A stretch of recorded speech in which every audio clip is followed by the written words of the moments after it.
Темата за здравеопазването, дефицита на здравната каса, който според новият директор на здравната каса Румяна Тодорова е към между 50 и 100 милиона лева. В студиото с Стойчо Кацаров от Центъра за защита правата в здравеопазване и доктор Димитър Петров от Българския лекарски съюз.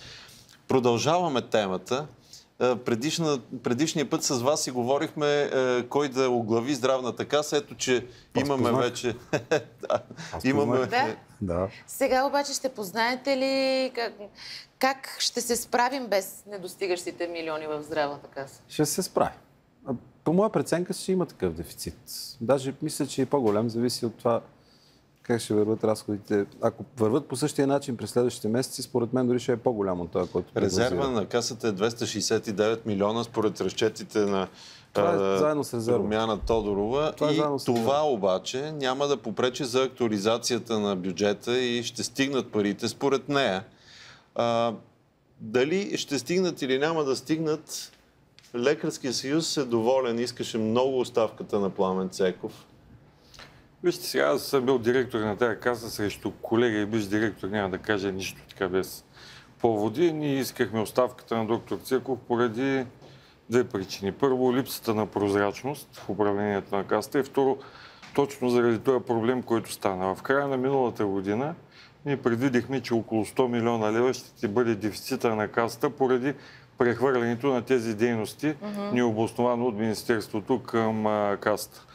Инвитро процедурите, ваксините и интензивните грижи. Ако те не бяха прехвърлени, нямаше да има проблем. Доктор Цеков, вместо да реагира адекватно и да го обясни това нещо, каза, че парите ще ли да стигнат. Тъй, че за нас тези сметки не се изненада. Около 100 милиона очакваме дефицит. Да. Нали, тук резерва не трябва да се смята, значи няма какво да се спекулира с резерва, той винаги се харчи.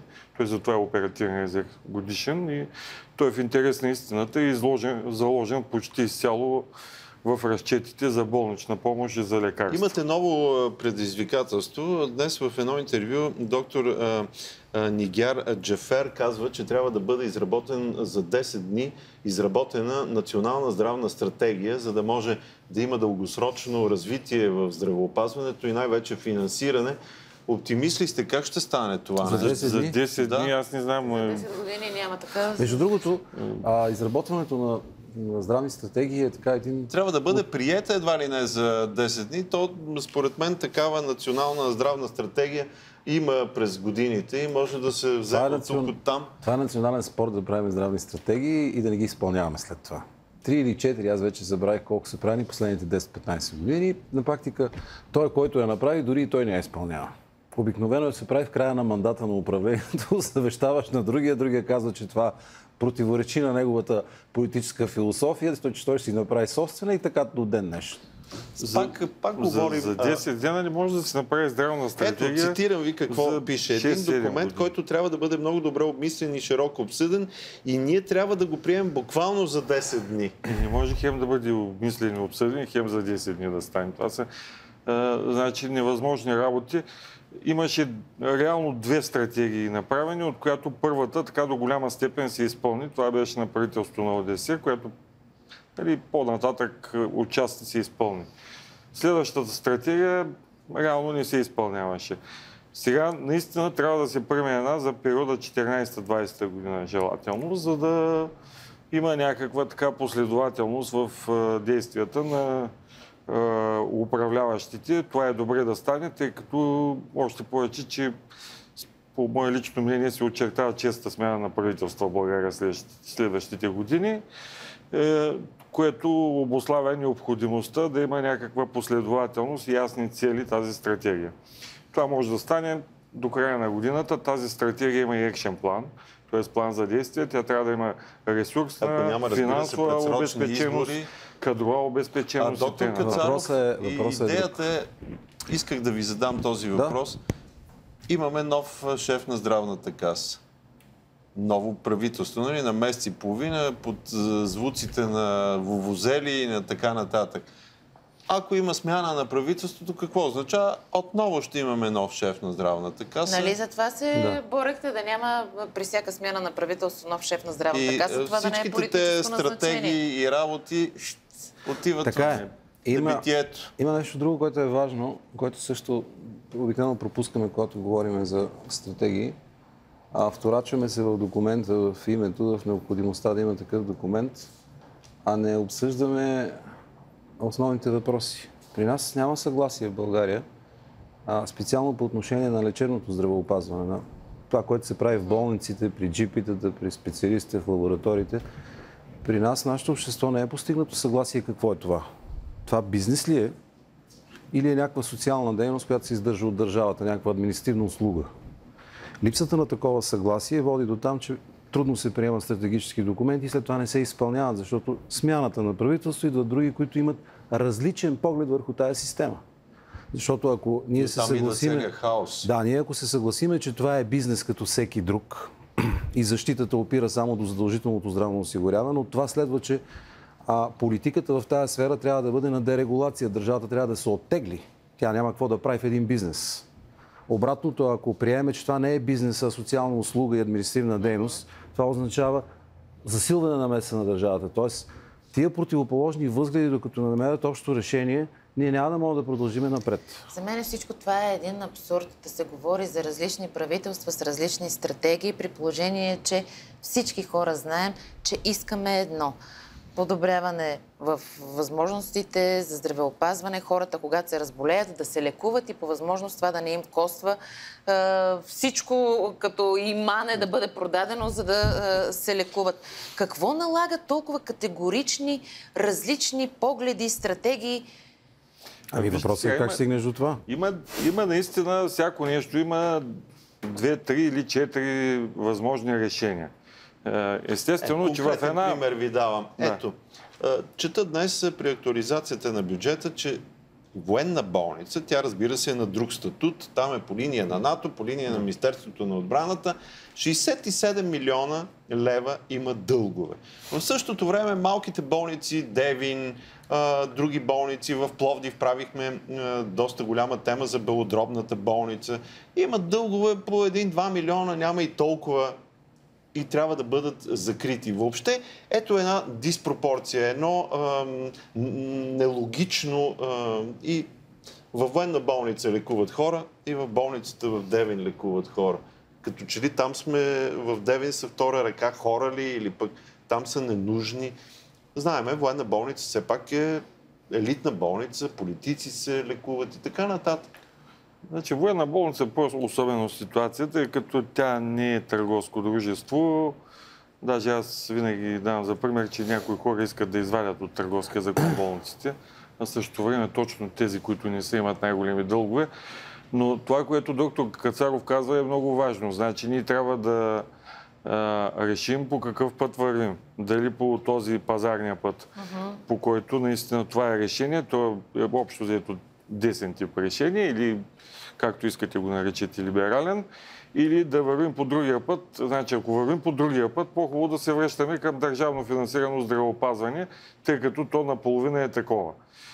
Още по-лошото е, че през последните години, то през последните поне 6-7 години, тъй като лимитите на болниците са от 2007-2008 година се появиха, не са от сега. Сега се задълбочи този процес. Мисълта ми е, че ако от тогава ние имаме така една смесица между държавно финансирана система и здравноосигурителна. Обикновено като се смесят две системи, те не си събират позитивите, а негативните страни. И в момента това сме направили. Затова трябва да ги поясним тези неща. И второто, по отношение на правителство и каса, затова ние държим Националната здравноосигурителна каса, пък и евентуално при демонополизация е добре да стане и другите фондове, които ще се появят, трябва да бъдат национални, политически независими. Нали, особено касата. Това не може да стане в момента в никакъв случай. Не може да стане. Значи това трябва да стане, защото ако това не стане, то в момента пак не е станало. Ако това не стане, значи касата ще бъде точно зависима от смяна на правителства и т.н., което не е добре. Аз наистина очаквам, че по-често вече ще се сменят правителства в България и касата не трябва да бъде въвлечена в този процес и тя не е работа да бъде въвлечена. Значи тя си работи, тя си е национална институция, тя не е партийна. Има си механизъм това да стане. На мен ми прави впечатление вчерашното изказване на Румяна Тодорова, новия шеф на НЗОК. Едва ли не нейното разпределение тук на едни милиони на дефицити и така нататък е по-важно, отколкото министерството, министъра на здравеопазването, който в крайна сметка той прави политиките в здравеопазването и основните параметри за развитие на това здравеопазване. Ето, да си шеф на здравната каса, едва ли не имаш не по-малки правомощи от това да си министър. Това е естествено.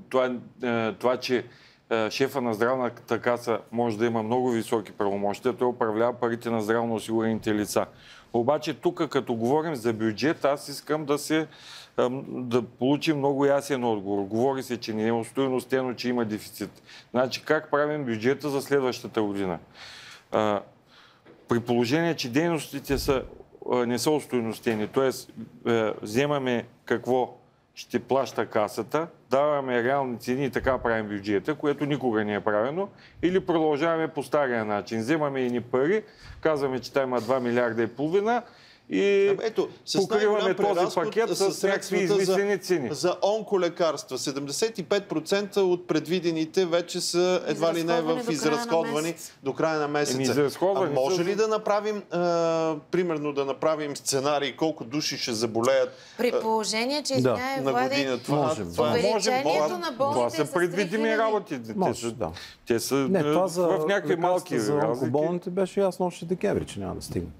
Няма как предишната година да похарчи 130 милиона за такива лекарства, а за следващата да запишеш бюджета разход от 90 милиона. Нали, всеки знае, че ще бъде много по-голям. Тоест той е планиран този За съжаление, расте броя на пациентите с онкологични заболявания. Това не е толкова лошо, ще ви кажа и по една друга причина. Защото преживяват повече. Значи, първо се диагностицират повече, второ с това, че започнаха да се лекуват повече хора, тъй като откакто касата плаща, всички, които им се предпише, ги получават, се получава по-голяма преживяемост. По-дълго време почваш да взимаш лекарства, оттам нарастват и разходите. Тоест, той обективно нарастват разходите на лекарства. Не просто, че някой краде пари или си присвоява лекарства.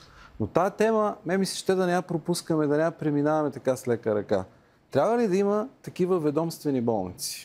Стана дума. Ще актуализират държавния бюджет заради дефицит на една болница. За това става дума. Това се използва като аргумент. Това е абсурд. Държавният бюджет ще бъде актуализиран, защото една болница е натрупала големи разходи. Представете за колко говорим. Лева. Да. Трябва ли в нашата държава да има правителствена болница, МВР болница, транспортни болници? Честно ли е тези болници да се субсидират от съответните министерства за разходите им за заплати и осигуровки и в същото време да се конкурират с останалите лечебни заведения, чието приходи се формират само от преминали пациенти и платени от здравната каса? Ето съществени въпроси, на които трябва да отговори въпросната стратегия, която искат да пишат, а не просто има ли дефицити. За 10 дни, ако трябва да се приеме тази стратегия, мисля, че няма да има нужните положителни разговори. Веднага обаче ви питам, Българският лекарски съюз е много активен в разработване на проектобюджети. Ето 2014 година, в момента лятото е времето, когато да се правят разчети. Какво е най-важното според вас от 1 септември, което трябва да започне да се разглежда, да се разработва за следващата година? Аз ви казах, искам ясен отговор на въпроса по какъв начин ще се прави проектобюджета. Тоест, вземаме този пакет дейности, устойностяваме го и казваме колко пари трябват, защото те ще са доста повече, отколкото в момента. И откъде ще дойдат тези пари? Вижте сега, аз ако съм финансов министър, ще ви кажа откъде ще дойдат. Аз не съм финансов министър, значи, че има няколко механизма, обаче все пак. Едното е държавата да почне да осигурява адекватно контингента, който осигурява деца, безработни и т.н., защото знаете, че това беше предвидено за тази година, но Симеон Дянков промени текста и те останаха на половината от минималния осигурителен доход. Там могат да дадат 400 милиона. Сега, ако решат, могат да вдигнат и вноската с половин 1% и т.н. Има други механизми. Някои дейности, които очевидно касата ние работа да плаща, бяха прехвърлени като инвитро и ваксини, да се върнат обратно за финансиране. Сега, според мен, лечението на скъпо на редките заболявания също би трябвало да бъде ангажимент на държавата по програми. То може да се администрира от касата, да продължи по този начин, но държавата да превежда тая сума пари, тъй като това е голямо перо, касае се за скъпо лечение и т.н. Обикновено това става с национални програми. Тоест, има механизми. Тъй като обаче се съмнявам, че това ще се случи, нали? Пак макрорамките ще излязат наяве. Има друг подход. Значи, другия подход, по който се правиха до сега бюджетите, финансовия министър каза, че има 2 милиона и милиарда и половина. 2 милиарда и половина. Пишем някакъв пакет, който уж го имат българските граждани. И оттам на остатъчен принцип се получават едни цени, които не отговарят адекватно на нищо. Може би, освен при лекарства. Това е абсолютно корупционна практика и парите могат да отиват където си искат. Това води до две неща. Първо, снижава качеството на лечение, тъй като под определена цена не може да се спазва качество и стандарти. И второ, това води до тия доплащания, които са регламентирани, полурегламентирани, нерегламентирани и всякакви други. Тоест, ако според мен честният подход, който би трябвало да дадат политиците, е да кажат с тези 2 милиарда и 700 милиона, ние можем да покрием тези и тези нужди. Тоест, ако трябва да редуцираме пакета и т.н., това е тяхната отговорност. Това знам, обаче се съмнявам също, че ще стане, тъй като е доста непопулярна мярка, тъй като това е фундаменталният въпрос, на който трябва да отговорят политиците и шефа на касата. И все пак, по какъв начин го прави? Бяхме задали в началото е въз основа на това, че към момента се очерта дефицит от 140 милиона лева, очаква се до края на годината да достигне близо 360 милиона лева и въобще как ще се справим с тези недостигащи милиони? Това е с резерва, значи това е резерва. 90 милиона е дефицит. Едната възможност е да се увеличат приходите от здравни вноски до края на годината, като някакво чудо се случи и този дефицит да бъде покрит от преизпълнение на приходите. Като да си платят здравните вноски. Примерно. Другата възможност е здравната каса да не плати тези дейности за 140 милиона лева здравни услуги и тези здравни услуги да не бъдат извършени. Тоест, тези 140 милиона, които не достигат, да ги платят осигурените граждани. Третата възможност е здравната каса да излъже лечебните заведения, те да извършат дейностите, но тя да не им ги плати. И то е дефицит от бюджета на здравната каса да се прехвърли в бюджета на болниците и след това по една болница и другата да има огромни дефицити. Това са възможности до края на годината. В момента ми се струва, че касата доста си позволява в тази насока. Според мен има един въпрос, който... Кажете, позволява ли си касата точно по този начин? Касата така процедираше последните години. Прехвърляше собствения си дефицит на болници. Да. И след това ги плати цял месец. След това ги обвиняваше, че лошо се управляват. Но има един въпрос, който предшества въпроса за бюджет. И той е много важен. Каква е философията на тая система? Ще продължи ли да има здравната система лимити върху парите, лимити върху броя на операциите, или това ще бъде премахнато? Защото подходът би бил коренно различен.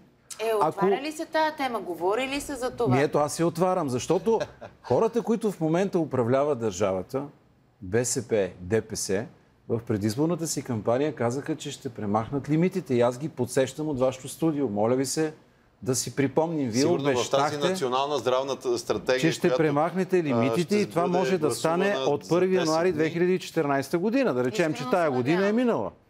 Искрено се надяваме и така също се надявам. Влади, вчера разказах случай с моята майка, която по спешност беше приета в Белодробната болница поради липса на лимити, защото датата беше 20 в събота. Тя беше лекувана с бебешко сиропче, вместо да отиде с направление към пулмолог. Но както и да е, искрено се надяваме това да се случи. Ние чакаме отговор как ще стане това. Тоест, не само да се декларира, значи има си вече избрани легитимни институции да кажат по какъв начин Има начин това да се направи. С министъра сега септември, айде след... Има начин това да се направи. С шефа на здравната каса, срещнахте ли се въобще? Дискутирате ли? Вероятно ще се срещнем в близките седмици. В момента идеята беше, че се дава толеранс на шефката на касата да си види състоянието, да се ориентира. Мисля, че до 1-2 седмици ще има среща, но това, което доктор Кацаров каза, е много важно. Значи, ние искаме ясна концепция да видим как това ще стане. Ще продължим ли с тия лимити, които са вече наистина от 5-6 години станаха в болничната помощ. Тези лимити... Влизаш примерно с една диагноза, лекувате 3 дни и казват, пътеката ти свърши. Над лимитите си няма да платиме за това. Нарушават драстично Закона за здравното осигуряване, където се забранява да се раздават квоти на лечебни заведения за болнична помощ. В момента това се прави. Това е предпоставка и за корупция и т.н. Регулация се прави според нас на национално ниво може да се прави, а не да се разпределят пари на тая на оная болница. По всичко личи, че ще продължим с тази тема и срещите ни ще бъдат но все така искаме отговор чести. как ще стане това. Благодарим ви, че бяхте наши гости и събеседници. Здравето на българите е най-важно. Така поне пишат и всеки се оправдава в директивите.